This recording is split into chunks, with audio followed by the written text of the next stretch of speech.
raise the debt ceiling, raise the debt ceiling, raise the debt ceiling, raise the debt ceiling. So, Senator Kishpaul, what can you tell me about the debt ceiling? Well, Hunter,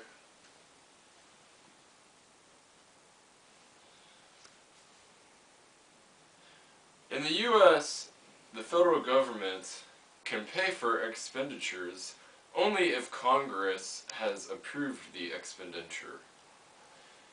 If the total expenditure exceeds the revenues collected, there is a budget deficit. And the only way that the shortfall can be paid for is by the government, for the government. Hunter, through the Department of the Treasury, to borrow the shortfall amount by the issue of debt instruments, under federal law, the amount the government can borrow is actually limited by the debt ceiling, which can only be raised by Congress vote, and that is the debt ceiling. Thank you. That is very insightful. Hunter, can you give us the context in which this debt ceiling is in? Sure, Joey. Congress delayed raising the debt limit in 1985, 1995, 1996, 2002, and 2003. It threatened to do so again in 2011. Congress did not raise the debt ceiling in early August by passing the Budget Control Act. This required a congressional committee to suggest ways to reduce spending. The act allows the debt ceiling to be raised to $16.694 trillion, assuming Congress approves the spending plan. This uncertainty was one reason the bond rating agencies Standard and Poor lowered the U.S. credit from AAA to AA. This caused the stock market to plummet. Very interesting. Yes. As the chart shows, the debt ceiling has been rising exponentially since around 1982, which is about 30 years ago. The green line is the debt, and the red line is the debt ceiling. As you can see, the debt ceiling rises in steps, and also you can see that they coincide pretty accurately with each other, the debt limit and the actual debt. The red line is in steps because it is when the government steps in and raises the debt ceiling. Over the past 94 years, the government has raised the debt ceiling 102 times. Very interesting. So, Senator Adame, why does the debt ceiling matter? Well, the debt ceiling matters because as the debt approaches the ceiling, Treasury can stop issuing Treasury notes and borrow from some retirement funds, but not Social Security or Medicare. Normally, it can withdraw around $800 billion it keeps at the Federal Reserve Bank. Between 2008 and 2010, the Fed vastly increased the amount of Treasury notes it held, a policy known as quantitative easing.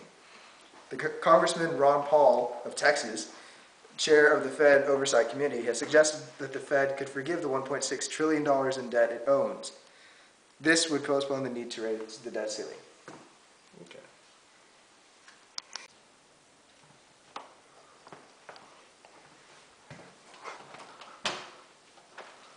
Hello, Mr. President. I'm a reporter.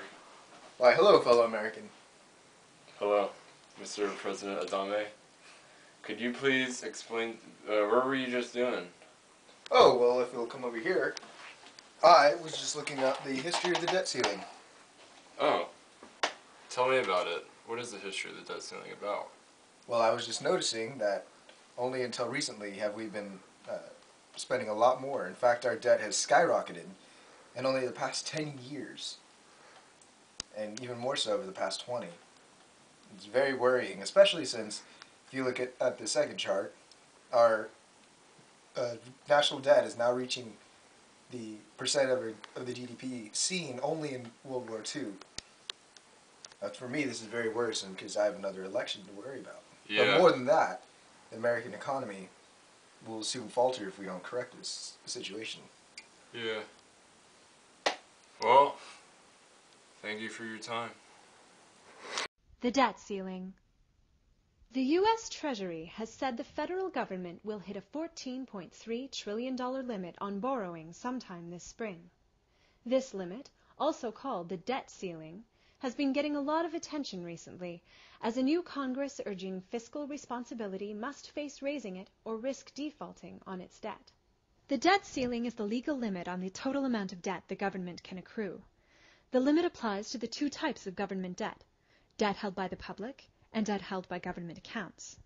Public debt consists of outstanding bills and money owed by the government to various sources. Most of this money is borrowed in the form of bonds, notes, and other similar negotiable instruments. The 10-year Treasury bond is one well-known example. When an investor buys one of these bonds, it is a debt the government has to repay. Government debt is money the government owes itself, which includes money for programs like Social Security and Medicare. When the government receives money from the public for these programs, it has the choice to either hold it in reserve or it can use it to cover existing bills for which it then puts an IOU on the account. This debt is not of immediate concern, but it will be once the money needs to be paid out on the obligation for which it was collected. Social Security will soon start to pay out more than it takes in as baby boomers retire, and this trend is projected to grow over the coming decades. Congress, which controls federal spending and borrowing, uses the U.S. Treasury to carry out its directives. The Treasury issues bonds and notes to investors who in turn make a return on these investments through interest rates. These interest rates have always remained low as the U.S. has historically been able to pay its debts, a term referred to as creditworthiness. Since it was established in 1917 at $11.5 billion, the debt ceiling has been raised nearly 100 times. During the 1980s, it increased almost 200%, from $1 trillion to nearly $3 trillion, as President Reagan cut taxes while boosting military spending. Throughout the 90s, it nearly doubled to $6 trillion, and in the past decade, it's doubled again to well over $12 trillion, driven by 2 wars, deep tax cuts, and a sharp recession. In January of last year, it was increased by $1.9 trillion to its current level of $14.29 trillion. Once the government reaches this limit on borrowing, it can no longer issue debt. Without access to funds, the government can no longer pay day-to-day expenses like salaries, utility bills, and Social Security payments. The government would also almost certainly default on its debt, the consequences of which would be felt in financial markets and the larger economy. Because the government would be unable to pay back its debt, it would need to raise interest rates to encourage investment. So you might be wondering, how can we get out of this crisis that we're in right now? How can we raise the debt ceiling and avoid defaulting on our loans? Well, we're left with 2 options, really. The first is the Democratic-supported option, which is raise the debt ceiling, keep the budget where it is, and just continue to put ourselves into even more and more debt that we just have no chance of getting out of. And then there's the second option, which is usually backed by the Republicans, where we keep the debt ceiling where it is and make changes to the U.S. budget so we're not spending as much money and putting ourselves into such bad debt. And only time will tell what option we choose to use to get us out of this crisis. We got a speaker named Hunter from Wichita Falls. Hey there, how's it going, Senator Kish Paul? To be honest, I freaking hate you guys right now. I'm really pissed off. You guys are taking my money without good reason. You're lying to me about what you're doing with it, and you're just.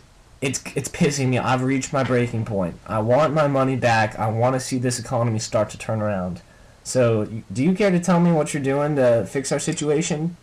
Because right now, I'm just not seeing. Caller? Thank you. Well, let's not get hostile here. Well, you see here, Hunter, there's no need to be so upset. As an American citizen, you are constitutionally obligated to financially support the government in all its endeavors. It just so happens that at this point in time, our government is in a recession, and we need your help to get us out of this situation and avoid defaults. You see?